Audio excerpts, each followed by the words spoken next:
masaya kasi kaya pala sipagan lang, dapat araw-araw may kausap. Ginagawa ko lunch break, tsaka after office hours. Kahit yung galing sa Bulacan, nag-message, nag-text, gawin nyo lahat ng friend ko sa Facebook, inisa-isa ko. Ito yung laman, kasi kahapon, ito 100,400, ngayon naman is 124,193. Yan.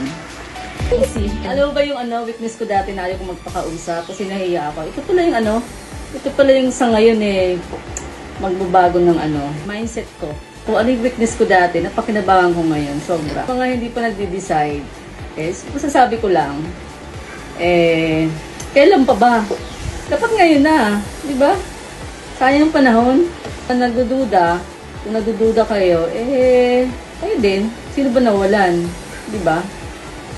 Kaya ikaw lang, wala namang mawawala.